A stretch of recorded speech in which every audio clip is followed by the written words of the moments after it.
Travis, does the world just seem a little lighter right now?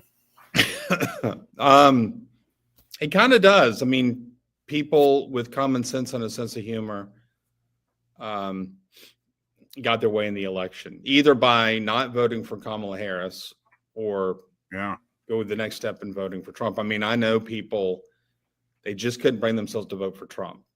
Yeah. But they certainly could not bring themselves to vote for Harris. I will tell you also, I'm convinced that two of those people that did not vote for Kamala Harris were Joe and Jill Biden. I do not believe they voted for Harris. I mean, obviously they did not vote for Trump. I think you're obvious. I think he probably wrote in his own name. He was so confused. I don't know. I don't think it was confusion. I think he had a moment of clarity, and with great pride and kind of it was an I told you so moment. I guarantee you that when the books are written, we're going to have an inside view as to what happened in those meetings with Barack and Nancy Pelosi and all the crew. And I guarantee you that a lot of it consisted of Joe Biden going, I'm a better candidate than her. Yeah. And Jill Biden, I don't know if you noticed, Jill Biden was wearing red on election day. No, I didn't notice. Yeah, she's wearing red, and I don't think that was an accident. And I think that she went in, wrote her husband's name or somebody else's name, and he did the same thing. I do not think that they voted for Kamala Harris. Wow. Well, that's quite an admission. So for all of the people listening, this is Travis and Ross, and this is Notes On, and we try to do Christ on purpose. And I have two things I want to say. The first is I told you so, because I predicted last week before the election that Trump would win. I was very confident. Remember, I said, I think he's going to win. So I had read a really detailed article about a pollster, written by a pollster, a conservative pollster, who said that most of the liberal polls are just afraid to say what they already know. And he went into a lot of detail about why he thought Trump was going to win. It had a lot to do with how many people wound up voting. And I was pretty convinced by that article, so I was not terribly surprised. And I think, one of the main reasons that Kamala did not win is a lot of Democrats just seemed to stay home. They were not thrilled with the choice. So, but here's the question, which I do have to say as an aside, we do apologize that we did not deliver last week. I was sick. Ross just couldn't make it. And so I think the second time, Notes On did not air last Tuesday. That's right. We just didn't get it together, but we apologize publicly for that. But getting back into this, here's a question. We know she underperformed Biden in literally every county. And that one of the big moments on CNN News is when John King was explaining to a man whose name just left my head, but one of the unimportant CNN news anchors. And he's like, nobody, she's not outperforming Joe Biden anywhere. He's like, not a single place.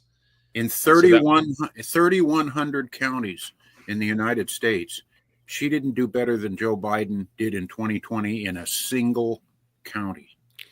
And here's the question, though. We know that around 13 to 15 million, I've even seen estimates up to 20 million, but at least 13 million people, less people voted for Kamala than Joe Biden. And not only that, 13 million less voted for Hillary Clinton and Barack Obama than Joe Biden. I'm having a hard time believing that all 13 million of those people stayed home.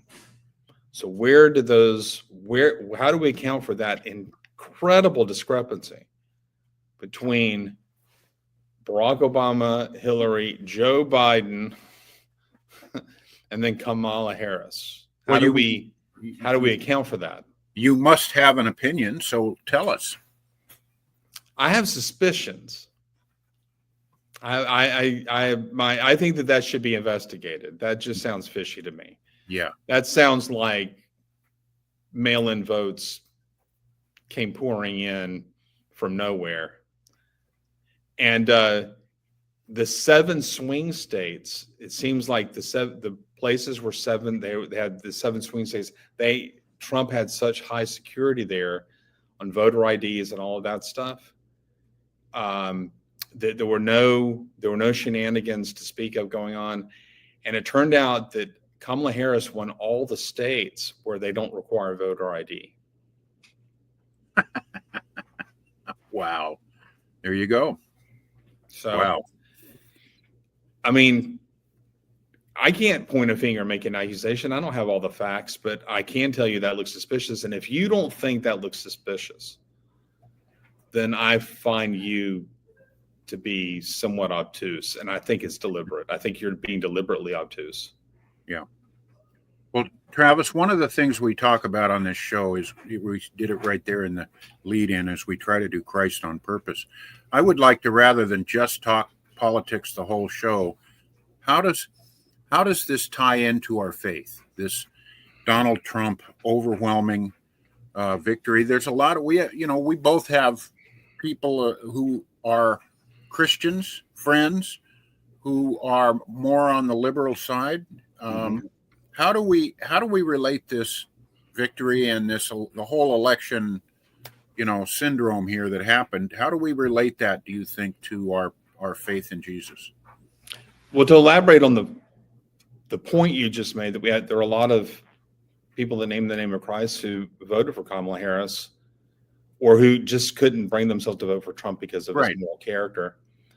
I make no disparaging comments on anybody that voted according to their convictions. Yeah. All of my vitriol is pointed at the leaders.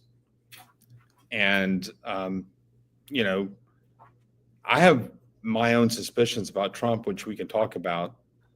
But what's really bothering me, I've been on Facebook looking at the comments that are being made. I have a former professor from seminary who is totally imbibed left-wing thinking. And he's not, he was pro-life when I knew him. He is totally pro-choice now. Wow. And he's very glib about a lot of this. He's got stuff saying, embryos are not human. Wow. He's got stuff saying, basically that, this horrible man has taken office. Just all the stuff that you hear about Trump. He's even got pro-Ukrainian war posts going on. The war is saving lives. If the people didn't fight, millions would die instead of just thousands. And I'm sitting here reading this, and he's even said in his post, you cannot be friends with people that vote for Trump because they voted against women's rights, against this, against that, against the other. Wow. So, I guess, if he and I spoke, he would basically say, well, you and I can no longer be friends. And I don't understand this mentality of the left. I've been watching their reactions, and on the one hand, you kind of laugh about it, but I wouldn't be reacting this way if Harris won. I would probably spend a day being a little bummed out about it, and then I would get up and move on with my life. There's God is in control of this. The political people that are in political power are not in control of history. And I think that we would be heading into a very bad season with her. Why would it be a bad season? Take the abortion issue and just take it off the table. Because my position politically is Trump's position. I don't think that the Supreme Court should decide this issue. I think it should be decided in legislatures. So even if I lived in a state that voted a pro-choice agenda into power, I would be upset with the result, but I would be happy with the way it was achieved. Right. And so I wouldn't have this. I don't have this feeling about the issue that so many left-wing people do. You can make your case for a pro-choice agenda in the legislature, and many states are doing that. They're doing it in various ways. So I don't think that this is something that you should be terribly upset about in terms of just thinking that your rights are just going to go away. Right. Even if you think that killing an unborn child is a right. But taking that all aside, I think that Kamala Harris would have led us into more wars. I don't think that she would have been able to negotiate any peace deals with anybody. I don't think she has the competence for it. And I think that our border would have been flooded even more than it is. And I don't care who you are, who you think you are. More illegal immigrants in this country is a bad thing. Yep. I know that when Trump comes to power, we're going to see some heart-wrenching scenes, which include, I hope there's not a whole lot of this, but it's going to include taking entire families and shipping them back to their country. Yeah. But who do we blame for this situation? We have to blame the political leaders that were literally flying them into our country, into swing states. They don't care about these people.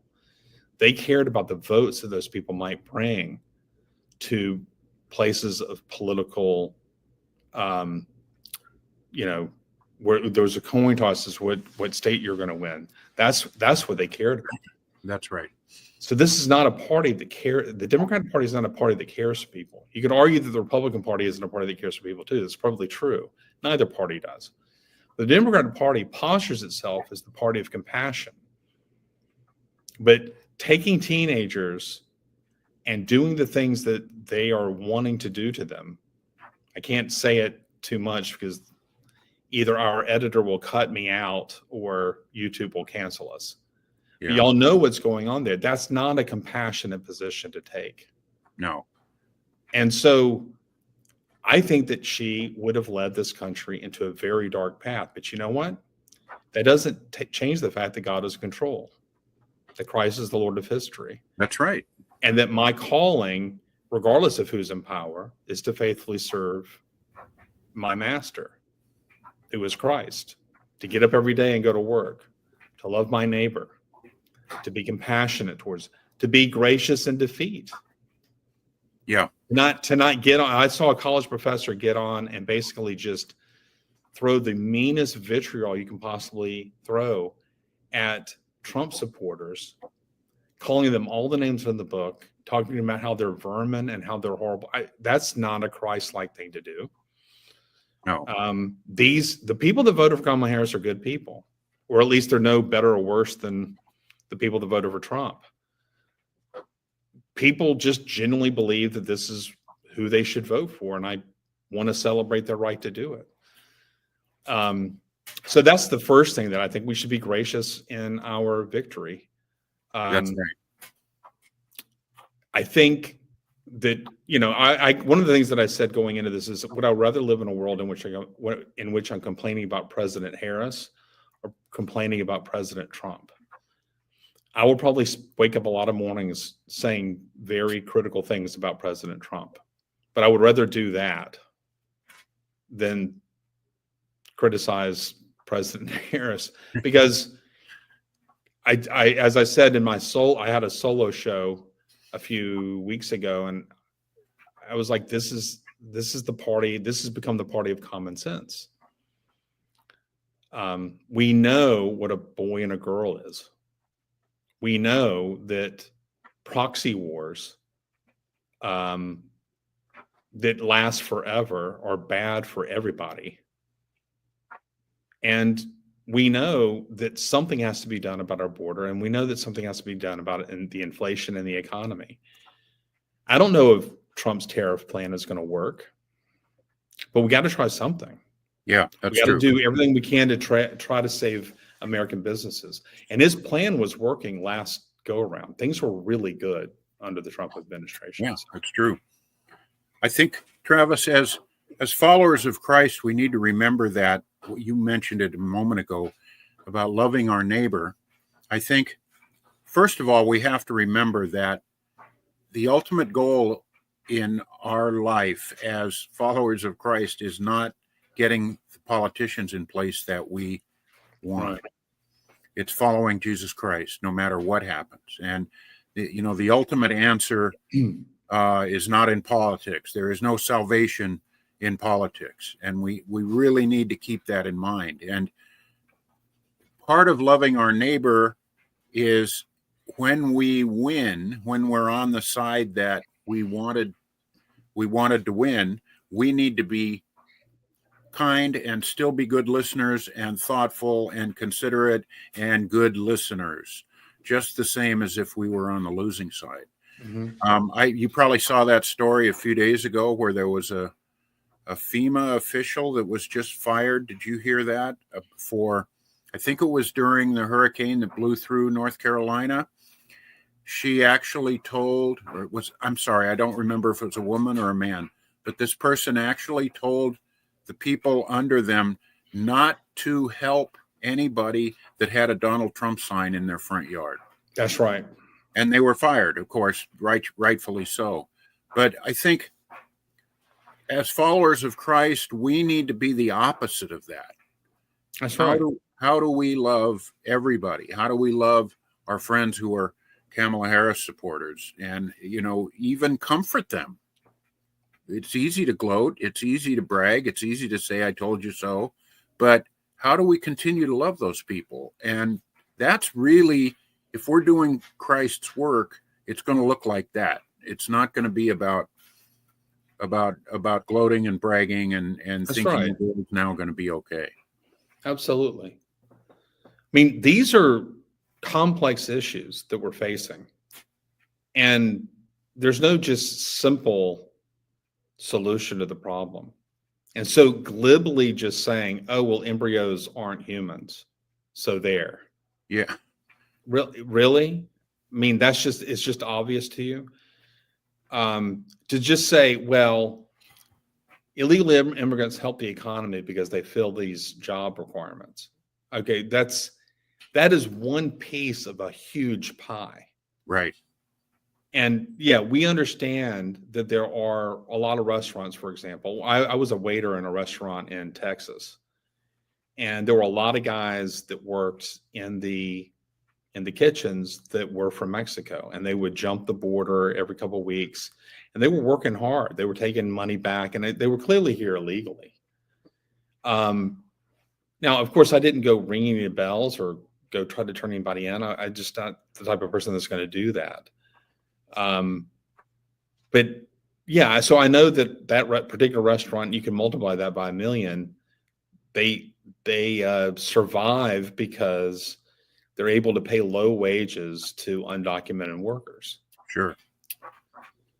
But how just is that all the way around? You're basically saying we're not going to give jobs to Americans because they would get benefits. Yeah. And so you're creating a far more problems than you're solving with this problem. For example, those who are out of work end up falling into sort of a circle of hopelessness, and you start doing things to numb the pain. Part of this fentanyl thing that's happening all over the country, it's not just bored teenagers, it's people that have just found no hope, and they're looking to that as sort of a way to quote unquote solve their problem, which is sheer depression. Sure. And it's killing people. And that stuff is coming over the border through illegal immigration. So what do? I know one thing for sure. We have to build a wall and keep the immigrants out. How we solve the problem of the immigrants that are currently here, I'm hearing from the Trump administration, there's talk of mass deportations and things like that. I don't know if that's the solution. But we have to wrestle with a solution. Yeah. I mean, there's how many illegal immigrants are in this country right now? Say since Biden took office, I've heard as many as 20 million. Wow. I've heard as low as 10 million. I've heard as much as 20 million. I don't think we know. Okay, so how are you going to get rid of 10 million people? Let's say it's that number. That's a huge, huge project. I imagine that there's going to be a grace period that says you can leave. You can go. We will let you go back through the border, go back, and we won't, no questions asked. But then when a certain day hits, we're going to start searching for you. And let's say it is 10 million. If Trump gets rid of 5, that's a huge number. I know that the main target is going to be a lot of these gangs. I mean, JD Vance, remember that interview? We have gangs taking over apartment complexes. Yeah, in Colorado. Yeah. And the interviewer is like, "Oh, there's only one." It's like, "Are you serious? Yeah. Only one? That's your answer?" Only a few, she said. I saw that. Yeah. One is one too many, and one apartment complex, that's hundreds of families that have been affected by that. So, but it's been several. It's like we're probably talking about several thousand people. So, again, just to kind of glibly say, it's just like embryos aren't children, and illegal immigrants, undocumented workers, undocumented citizens, as some people like to say, they help the economy. That's just irresponsible thinking. Yeah. And Travis, I want to talk about this from a Christian standpoint, this whole immigration thing. I think a lot of Christians confuse God's, Jesus's command to love everybody with, we should just open the borders and let everybody over here because we're the best country and we've got the most opportunities, and everybody's basically good and let's just do this. It doesn't work. And I think every country has a right to decide who's going to come in and who doesn't. And I think I came up with a good example. Let's make it very personal. If somebody knocks on your door at 10 o'clock at night and says, "I don't have any place to sleep tonight. I know you're a Christian. You need to let me sleep on your couch." Right. You can't just say, "Oh yeah, you're right. I need to include everybody. And I know it's warmer in here than it is out there. Come on in." The company that you work for, whatever it is, if somebody says, "I don't have a job. I need you to pay me because I don't have a job." Well, no, it doesn't work that way. Should we let everybody that wants to be in the military? There's a lot of examples where even the most liberal people would say it's appropriate to draw healthy boundaries and just say no to some people in families and companies and military. There's all kinds of organizations where they would say, no, you have to have certain qualifications to be able to be here. Why is the country different from that? Why can't we just say, as a country, we want to follow Christ, we want to do and behave in a Christ-like way, but there's still standards, there's still borders. We have to be able to say no sometimes to probably most people that want to come here. Well, and it's Ron DeSantis illustrated that very well when he flew a lot of illegal immigrants up north to various places. Nantucket, I think, was one of the places, some of the richest places in the world. And what did the very rich Democrats do to those immigrants? They didn't let them in. No. And there are YouTube videos you can watch where you have a guy going up saying, "Oh, I see a Biden-Harris sign." I think this is before Biden dropped out, and the individual's like, "Yeah." He goes, "So you think that illegal immigrants should come in?" He goes, "Yeah, if they want to come into this country, they should be able to come in." He goes, "Well, we have 7 right here. Can you please house them?" And of course, he got furious. But basically, good governance is basically taking the very same thing you would do in your own home and extending it to the masses.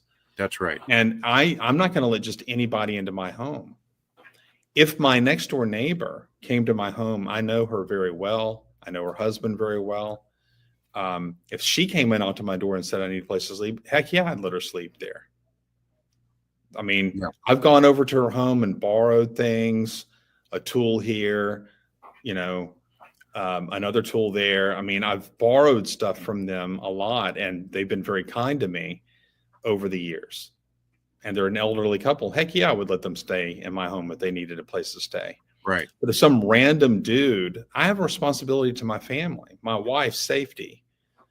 I'm not going to let just some random person come in and say, if I don't know you, I may give you money to go stay in a hotel if I had it, but that's about the extent of it. I'm not obligated to do that, but I'm not going to just let you come into my home and stay there. I have obligations. Just as it is appropriate for me to kill a person who threatens my family if they come into my home. There's nothing immoral about that. There's nothing unchristian about that. Right. There's nothing unchristian about a nation that prepares itself for war. And if an enemy comes in, the government has an obligation to protect its citizens.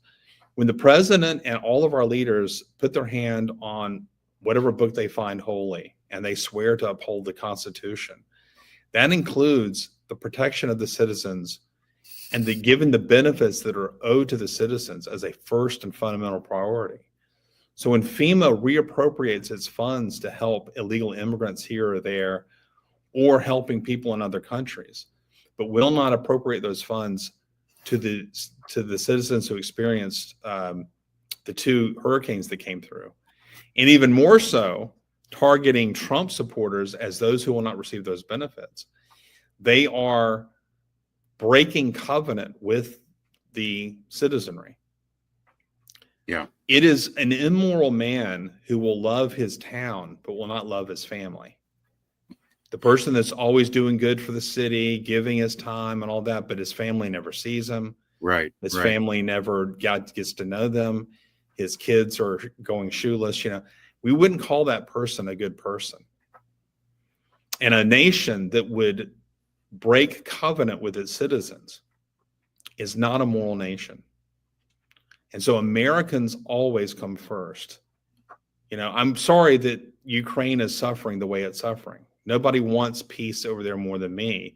But that doesn't mean that my son, my nephews, are now morally obligated to go there and fight a war that is not theirs. That's right. That is not something that we should say they need to lay their lives on the line for. Same thing with Israel. That's Israel's war. I hope Hamas gets defeated, and I hope there's peace in the region. Yeah. And I hope Trump can do something to guarantee peace in the region. But we have no moral obligations to go over there and engage in a proxy war. And isn't it funny how all the neocons have jumped ship from the Republican Party are now over there in the Democratic Party? I mean, Dick Cheney supported Harris. Are you serious? And she was celebrating that. You're like, this is the guy that involved us in the worst, most terrible foreign policy decision ever. A war in Iraq that lasted almost 20 years and killed thousands and thousands of Americans and millions of Iraqis. And what do we have to show for it? We don't have land. We don't have their oil. It actually created chaos in the region. When Barack Obama pulled out, that created ISIS. And guess who stopped ISIS? Donald Trump.